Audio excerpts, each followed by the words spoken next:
राष्ट्रीय मानवाधिकार आयोग (NHRC) करीबन यह मानव अधिकार संरक्षण अधिनियम 1933 के तहत 1993 में स्थापित एक निकाय है। यह देश में मानवाधिकारों का प्रहरी है। यह पेरिस सिद्धांतों 1991 के अनुरूप स्थापित किया गया था, जिसे मानव अधिकारों के संरक्षण के लिए राष्ट्रीय संस्थानों पर पहली अंतर्राष्ट्रीय कार्यशाला में अपनाया गया था। उद्देश्य संस्थागत व्यवस्थाओं को मजबूत करना, जिसके माध्यम से मानव अधिकारों के मुद्दों को उनकी संपूर्णता में अधिक केंद्रित तरीके से संबोधित किया जा सकता है। ज्यादतियों के आरोपों की जांच सरकार से स्वतंत्र रूप से इस तरह से की जाए जो मानवाधिकारों की रक्षा के लिए सरकार की प्रतिबद्धता को रेखांकित करे। संयोजन: इसमें एक अध्यक्ष और 8 अन्य सदस्य शामिल हैं। NHRC के अध्यक्ष भारत के सेवानिवृत्त मुख्य न्यायाधीश हैं। 8 सदस्यों में से 4 पूर्णकालिक सदस्य हैं, जबकि अन्य 4 सदस्य माने जाते हैं। NHRC के 4 पूर्णकालिक सदस्यों में से हैं: एक सदस्य उच्चतम न्यायालय पर कार्यरत या सेवानिवृत्त न्यायाधीश होना चाहिए। अन्य सदस्य उच्च न्यायालय पर कार्यरत या सेवानिवृत्त मुख्य न्यायाधीश होना चाहिए। 2 सदस्य को उनके अनुभव और मानव अधिकारों के ज्ञान के आधार पर चुना जाता है। NHRC के 4 मानित सदस्य राष्ट्रीय अल्पसंख्यक आयोग, राष्ट्रीय अनुसूचित जाति आयोग, राष्ट्रीय अनुसूचित जनजाति आयोग और राष्ट्रीय महिला आयोग के अध्यक्ष हैं। अध्यक्ष और सदस्यों की नियुक्ति राष्ट्रपति द्वारा 6 सदस्यीय समिति की सिफारिशों पर की जाती है, जिसमें शामिल हैं प्रधानमंत्री, इसके प्रमुख रूप में लोकसभा अध्यक्ष, राज्यसभा के उपसभापति, संसद के दोनों सदनों के विपक्ष के नेता, केंद्रीय गृह मंत्री। अवधि: अध्यक्ष और सदस्य को 3 वर्ष की अवधि के लिए या 70 वर्ष की आयु तक, जो भी पहले हो, के लिए नियुक्त किया जाता है। अध्यक्ष और सदस्य पुनर्नियुक्ति के लिए पात्र हैं। शक्तियाँ: अधिनियम के तहत शिकायतों की जांच करते समय आयोग के पास सिविल प्रक्रिया संहिता 1908 के तहत मुकदमे की सुनवाई करने वाले सिविल कोर्ट की सभी शक्तियाँ होंगी।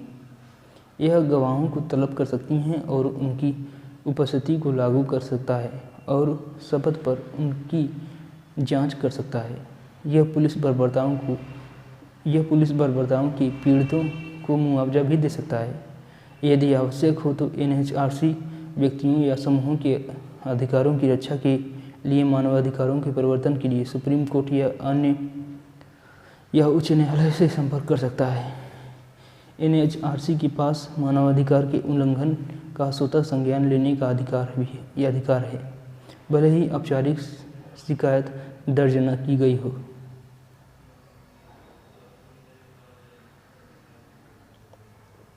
कृषि को आर्थिक रूप से व्यवहार बनाना। संदर्भ: भारत सरकार खेती को अधिक आर्थिक रूप से व्यवहार और टिकाऊ बनाने की आवश्यकता के बारे में जागरूक रही है। सरकार किसानों के सामने आने वाली समस्याओं को दूर करने के लिए विभिन्न उपाय कर रही हैं, जैसे कि कम उत्पादकता, उच्च इनपुट लागत, बाजार में उतार चढ़ाव, जलवायु परिवर्तन, ऋणग्रस्तता और संस्थागत समर्थन की कमी। कृषि क्षेत्र भारत की समग्र अर्थव्यवस्था और समाज के लिए बहुत महत्वपूर्ण है, क्योंकि यह कार्यबल के एक बड़े हिस्से को रोजगार प्रदान करता है और देश की आबादी के लिए खाद्य सुरक्षा सुनिश्चित करता है। भारतीय कृषि की स्थिति में सुधार करना भारत में नीति निर्माताओं के लिए प्राथमिक और चुनौती रही है। कृषि को आर्थिक रूप से व्यवहार बनाना क्यों महत्वपूर्ण है? खाद्य सुरक्षा सुनिश्चित करने के लिए भारत एक बड़ी आबादी और भोजन की बढ़ती मांग वाला देश है। यह सुनिश्चित करने के लिए कि सभी को पर्याप्त भोजन तक पहुंच हो, कृषि को आर्थिक रूप से व्यवहार बनाना महत्वपूर्ण है, ताकि किसान मांग को पूरा करने के लिए पर्याप्त भोजन का उत्पादन कर सके। ग्रामीण विकास को बढ़ावा देने के लिए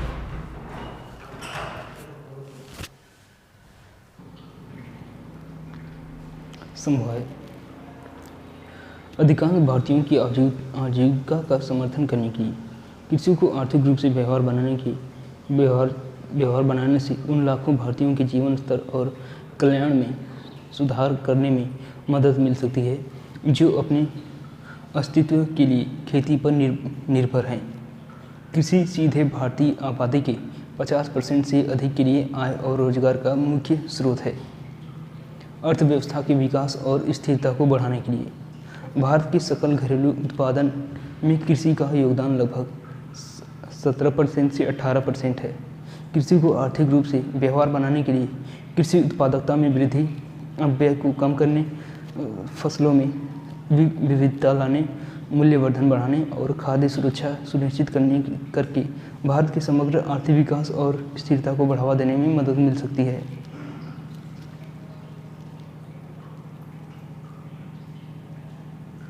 टिकाऊ और प्राकृतिक कृषि प्रथाओं को अपनाने के लिए कृषि पर्यावरणीय गिरावट, पानी की कमी, मिट्टी के कटाव और ग्रीन हाउस गैस उत्सर्जन का कारण बनती है। वर्तमान कृषि प्रथाएं हानिकारक रसायनों, सिंचाई और सब्सिडी पर निर्भर करती हैं। कृषि को आर्थिक रूप से व्यवहार्य टिकाऊ बनाने से टिकाऊ और प्राकृतिक कृषि प्रथाओं को प्रोत्साहित किया जा सकता है जो पर्यावरणीय प्रभाव को कम करते हैं और जलवायु परिवर्तन के अनुकूलन को बढ़ाते हैं। चुनौतियाँ: डिजिटल साक्षरता की कमी। ग्रामीण क्षेत्रों में कई किसानों के पास स्मार्टफोन या विश्वसनीय इंटरनेट कनेक्टिविटी तक पहुँच नहीं हो सकती है, जो डिजिटल कृषि सेवाओं तक पहुँचने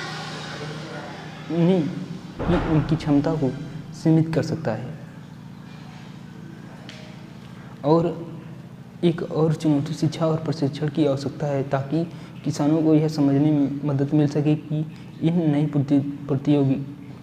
प्रौद्योगिकियों का प्रभावी ढंग से प्रयोग कैसे किया जाए।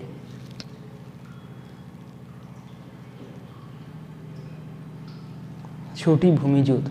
भारत के कई किसानों के पास छोटी भूमि जोत है जो पैमाने की अर्थव्यवस्था को प्राप्त करने और उनकी लाभप्रदता को कम करने की उनकी क्षमता को सीमित कर सकती है। ऋण तक पहुंच की कमी। भारत में कई किसानों को औपचारिक ऋण तक पहुंच की कमी है जो उनके खेतों में निवेश करने और उनकी उत्पादकता में सुधार करने की उनकी क्षमता को सीमित कर सकता है। बाजारों तक पहुंच की कमी। भारत में कई किसानों के पास बाजार तक पहुंच नहीं है जहां वे अपनी उपज को उचित मूल्य पर बेच सकते हैं। इसके परिणामस्वरूप किसानों को उनकी उपज के लिए कम कीमत मिल सकती है और उनकी लाभप्रदता को कम हो सकती है। जलवायु परिवर्तन के परिणामस्वरूप सूखा और बाढ़ जैसी अधिक लगातार और गंभीर मौसम की घटनाएं हो रही हैं जो किसानों की आजीविका पर विनाशकारी प्रभाव डाल सकती हैं। बुनियादी ढांचे की कमी। भारत के कई ग्रामीण क्षेत्रों में सड़क, बिजली और सिंचाई प्रणाली जैसे बुनियादी ढांचे की कमी है जो किसानों की उत्पादकता और लाभप्रदता में सुधार करने की क्षमता को सीमित कर सकती हैं। प्राकृतिक आपदाएं। भारत प्राकृतिक आपदाओं जैसे बाढ़, सूखा और कीटों से ग्रस्त है। ये आपदाएं फसलों और पशुधन को नुकसान पहुंचा सकती हैं जिससे किसानों को नुकसान हो सकता है। अक्षण विपणन। भारत में कृषि उपज के लिए विपणन प्रणाली अक्षम है। इससे किसानों के लिए कम कीमतें और उपभोक्ताओं के लिए उच्च कीमतें होती हैं। कृषि को आर्थिक रूप से व्यवहार बनाने के लिए नीतिगत विकल्प। कृषि का डिजिटलीकरण। नए युग के प्रौद्योगिकियों आधारित कृषि स्टार्टअप बीज से लेकर बाजार तक किसानों के लिए ट्रू स्टेट समाधान प्रदान करते हैं। ये आपूर्ति, ऋण, बीमा तक सीधी पहुंच प्रदान करके और सर्वोत्तम मूल्यों पर अपनी उपज बेचकर किसानों को प्राथमिकता देते हैं। उदाहरण के लिए गुरुग्राम स्थित D-heart artificial intelligence, machine learning और डेटा एनालिटिक्स के माध्यम से 35 से अधिक फसलों को कवर करने वाले 15 लाख किसानों को पूरा करता है। आमतौर पर स्मार्टफोन वाले किसान कृषि इनपुट, कृषि सलाहकार और कृषि उपज के लिए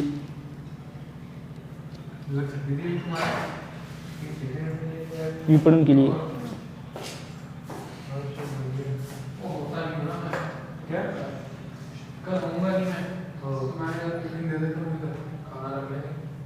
डिजिटल विकृत कृषि सीमाओं का उपयोग कर सकते हैं।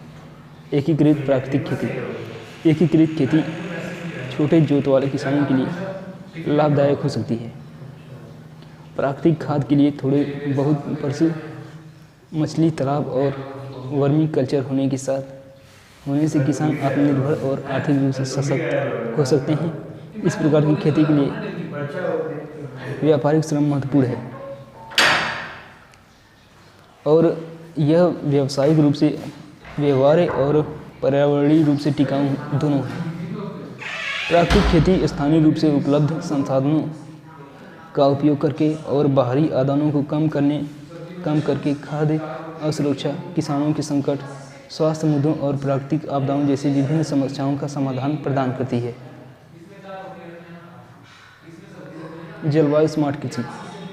जलवायु स्मार्ट कृषि नैनो यूरिया जैसे पर्यावरण के अनुकूल कृषि आदानों की ओर रुख करके कृषि को आर्थिक रूप से व्यवहार बना सकती है।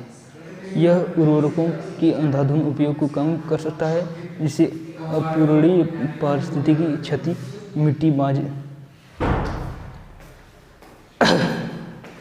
मिट्टी बांझपन और विषाक्त खाद्य श्रृंखला हो सकती है। लागत प्रभावी और टिकाऊ कृषि पद्धति का उपयोग करके किसान इनपुट लागत को कम करते हुए फसल की पैदावार बढ़ा सकते हैं। यह किसानों को लंबे समय में अधिक लाभदायक और टिकाऊ बनने में मदद कर सकता है। सरकार उर्वरक सब्सिडी पर भारी खर्च करती है। इससे उर्वरकों के अंधाधुंध उपयोग के परिणामस्वरूप अपूरणीय पारिस्थितिकी क्षति, मिट्टी बांझपन और विषाक्त खाद्य श्रृंखला हुई।